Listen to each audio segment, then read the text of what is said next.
Denise Watson is the sole surviving passenger of a plane that crashes in a disaster. She can't understand why fate chose her, but the doctor who helps her recover after the tragedy advises her not to dwell on it and simply keep living.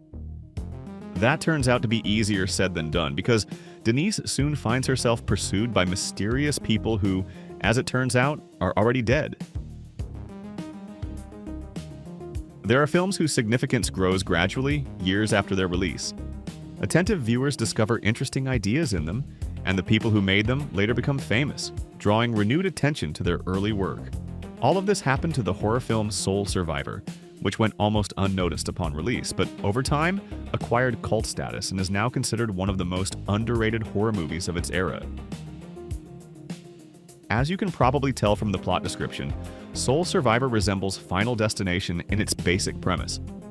Death still comes for the woman who survives a plane crash, only here it takes the form of zombies, people who have recently died near her. In one scene, Denise is even nearly run over by a truck that suddenly loses control.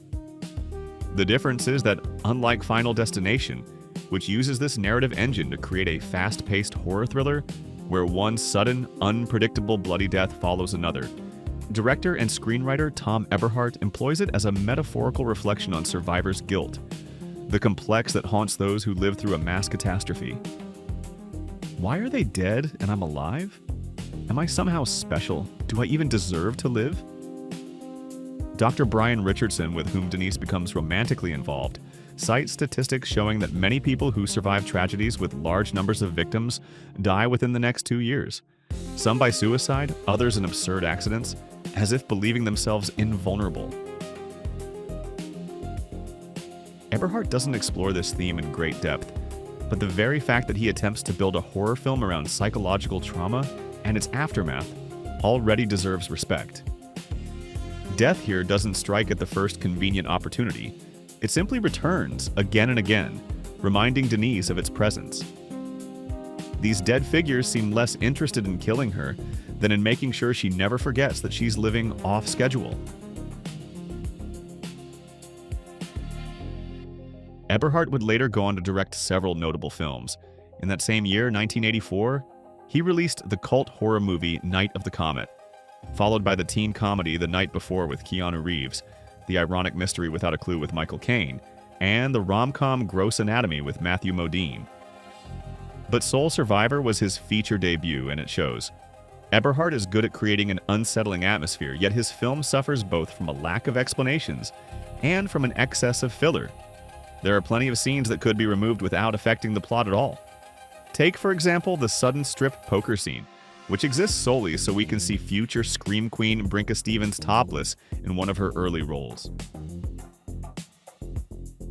Even so, despite the surplus of unnecessary scenes and the absence of clear answers as to what it all means, Soul Survivor holds up remarkably well. Eberhardt handles suspense with confidence, aided by cinematographer Russell Carpenter. This was also Carpenter's first feature, but his career ultimately outpaced Eberhardt's.